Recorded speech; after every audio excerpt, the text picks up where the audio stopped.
I'll be in the restaurant. And would you have a cold tray sent in to my wife in Chalet 4? She won't be dining. I'll see to that straight away for you, Mr. Pollard.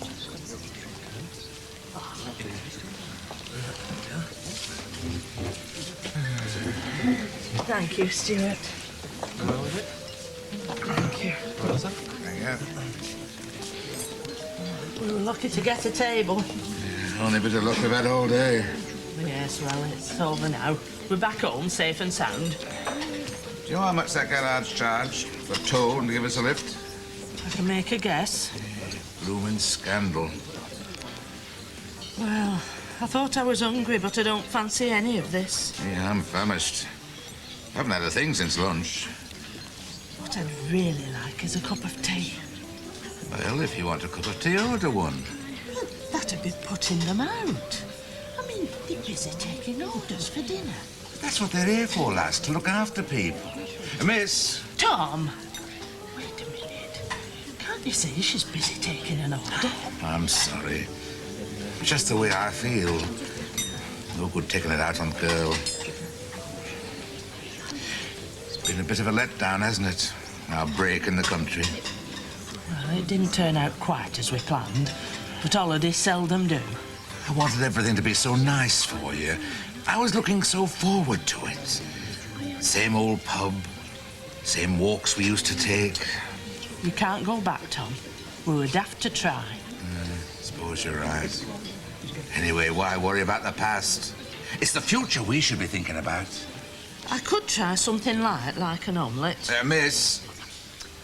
Steak, please. Large, rare. With mushrooms and tomatoes. And escargot to start. Oh, Tom, can't you give them a miss for once?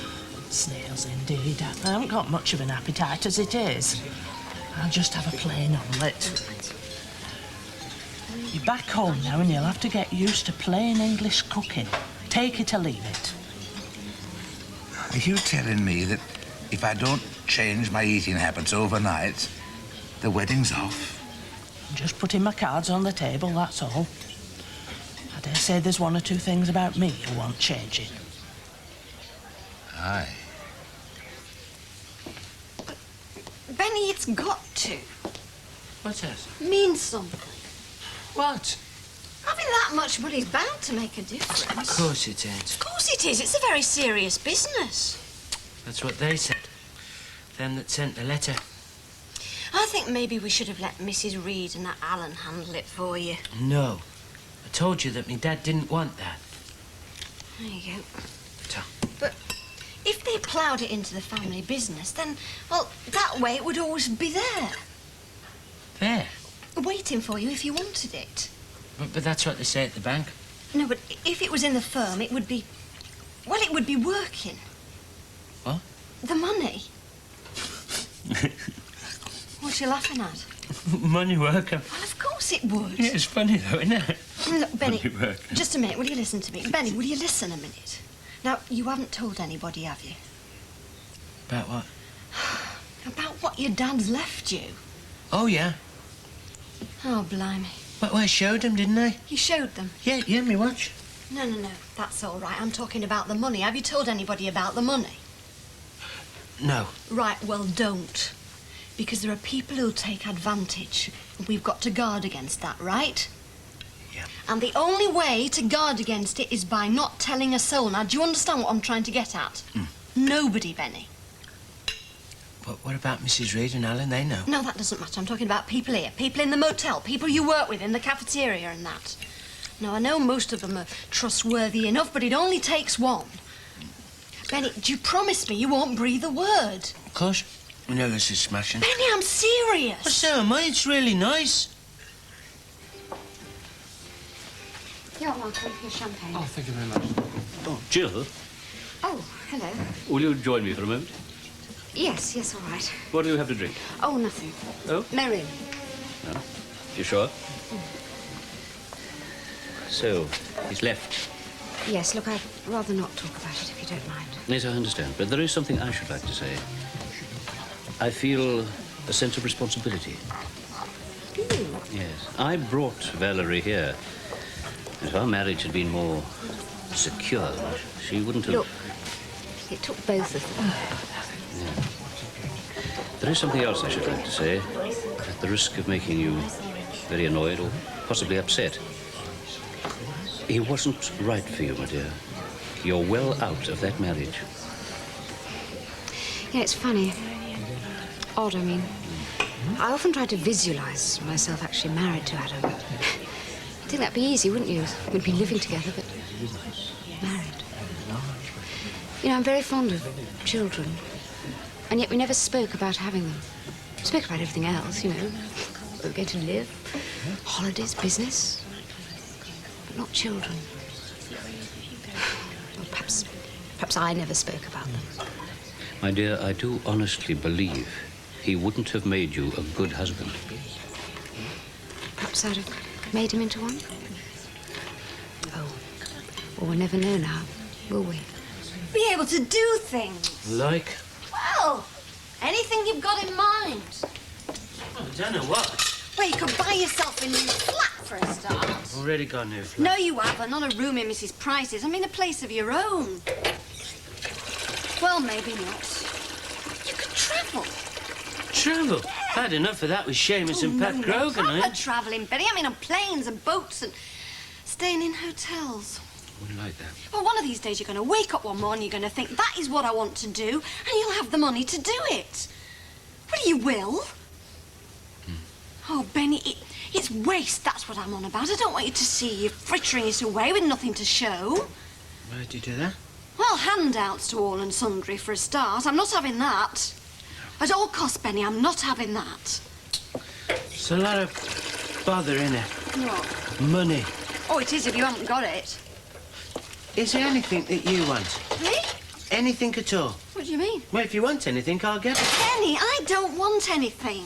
Well, that's what I'm trying to tell you. You don't want nothing, I don't want nothing, so why are you making all this fuss? Oh. Fancy words, you really do. Look, all I've been hearing all evening is just how clever you are. Yeah, well, truth will out, love. What's all this about him taking me with him? It was just an idea, that's all. You do have him, don't you? Didn't she bite? It's like talking to a brick wall. It's not practical. Who the heck cares about being practical? Right, that's what I say. Tell you what, keep at her, Ashley. She gives in under stress. Right. OK, Benny, let's be having you. I'll walk you to the bus. It's all right, I can go on my own. I'll decide that, shall I? Look, it's only just down Being the road, a bit of a innit? problem. Oh, he's always a flipping problem. Now, come on, we'll miss it. They're very few and far between these days. I like Ben. Yeah, Benny. Oh, Benny, did you get your letter? Oh, yeah, thank you. Was it anything? A of load just of about- legal blur, that's all. Come on. I don't know. Right, Do you want coffee? No. Tea? No. Drink? No.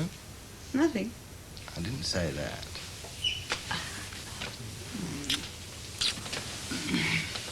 She's got her priorities right, you know that one. Die? That'll be the day. Ah, I'd say that living together and being happy is better than living apart and being miserable. Wouldn't you say? Well, it's not the most profound statement I've ever heard, but I do wish I could. Hmm? Come with you. Well, then do. Oh, how, though? Where there's a will, love.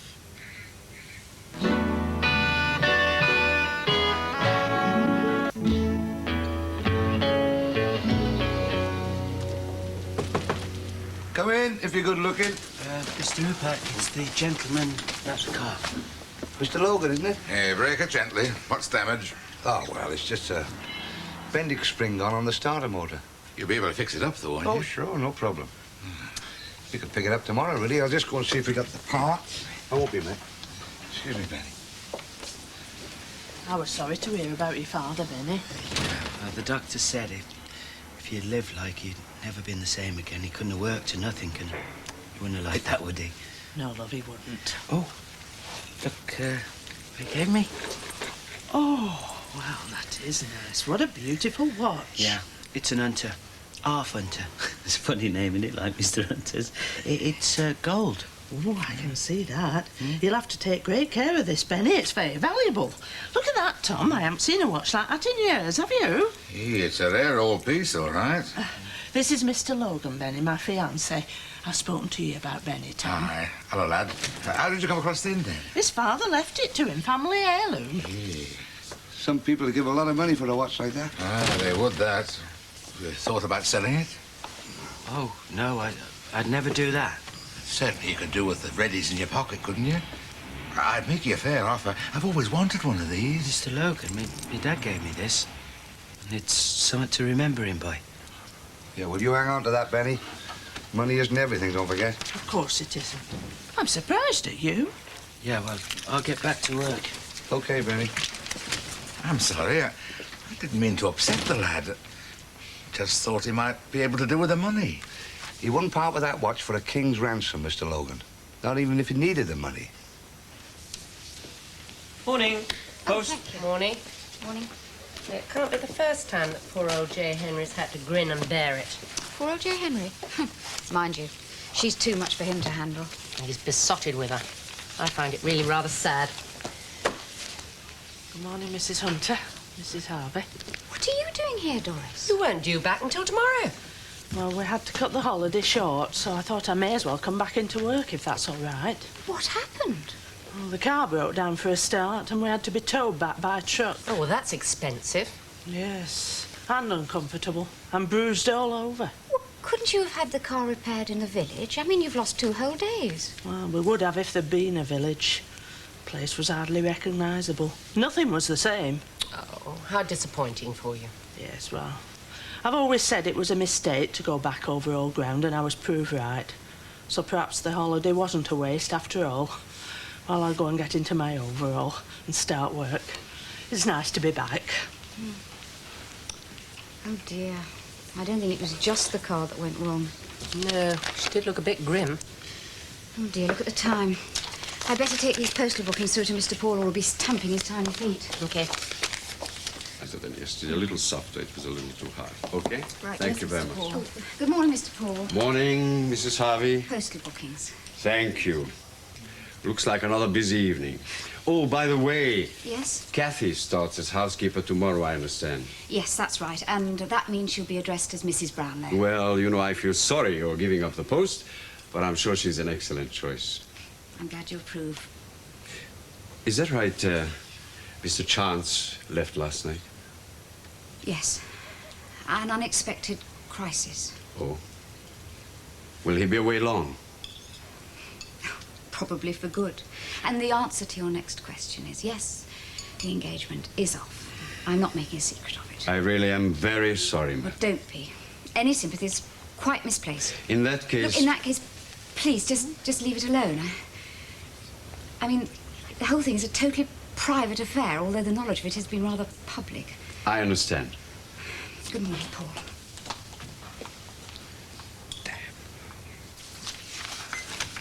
She gone along with you then? Hard to say. No problem, is there? No problem, no. Actually, I just want to check out a couple of things with Register Solicitor, that's all. Ah, well, keep things legal and above board, that's what I always say. Bully for you. Come in. I've finished washing the car you told me to. Have you? Yeah. Can I see my face in it? What? Well, I might need a shave later on. Oh, yeah. What else do you want me to do? Oh, now, wait a minute. You don't want to go around saying things like that? It's like the people would be putting on you. And what else should we do? Listen, it's coffee time. 11 o'clock. Oh, God. I'm going to be late. Look, if Ashley calls, I'm on my way. And any panics, just stick your head in the sand. See you both. Right. What you mean by stick your head in the sand? Well, they get up to all sorts, these women, don't they? Yeah. Right, I'll go and get the teas and coffees. Hang on. Have them on me, look. You haven't even had your full week's wages yet. Well, that don't matter none. Eh? Should have sold your watch then, would you? Huh? Oh, no. I'd never do that. Ah, good lad. Hey, listen, your dad must have been fairly well off, hasn't he? I mean, having things like that, what? Oh, yeah. Well, you know, at the funeral, there was one of them mares, you know, with the chains and everything. God. Hmm? Yeah, well, who's going to be grabbing all the money now, then? His wife, I suppose. That old crab that you told me about. Yeah, there's no justice in this world, Benny, so don't go looking for any, mate. Well, don't bother me none. What? She live in the lap of luxury and you sort of skint? It would worry me, I tell you that. Oh, no, I'm not skint. You see, he did leave me summit as well. Ah, well, I was out of line there, wasn't I? Sorry about that, but, you know, you didn't keep me in the picture. How much? 25. 25? Oh, well. Why don't you nip out and buy us all a bun each with that 25 quid you got? Oh, no, it wasn't 25 quid. It's 25,000. You're kidding. No?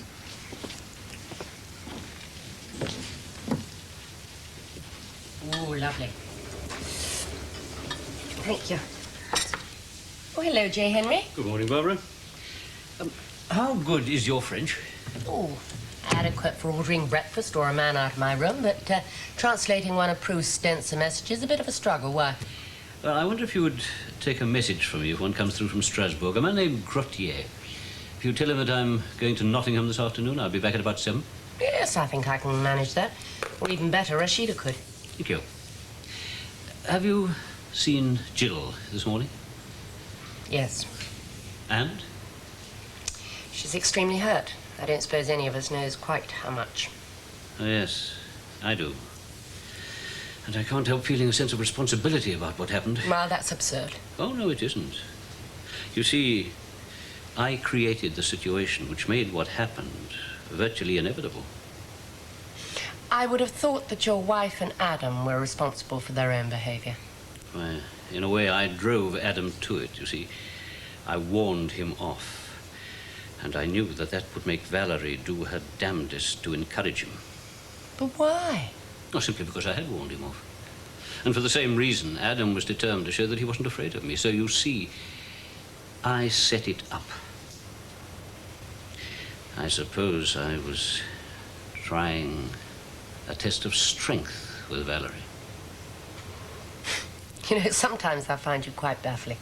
I mean, you have insight, and one of the reasons you're so successful is you're a pretty good judge of character. So I don't understand why I married Val. Yes. If you could have seen her then, Barbara. She was so beautiful. But marriage means nothing to Val. Never has. All she's interested in are superficial pleasures. Spending money and having a succession of young men in the hope that they'll make her forget her own emptiness. She hasn't a genuine emotion in her body. She enjoys humiliating me. Anyway, enough's enough, so that's why I brought her here, to teach her to behave, make her behave.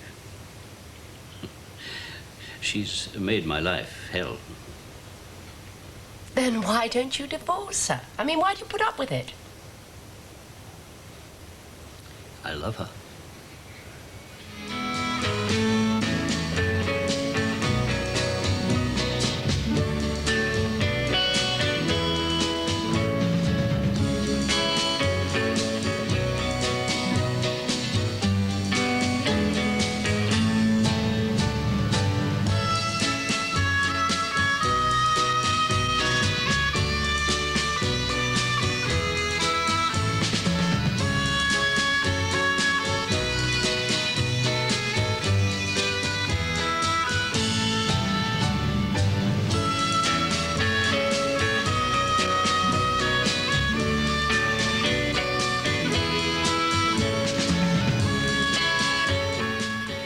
Never let her go, Barbara. Never.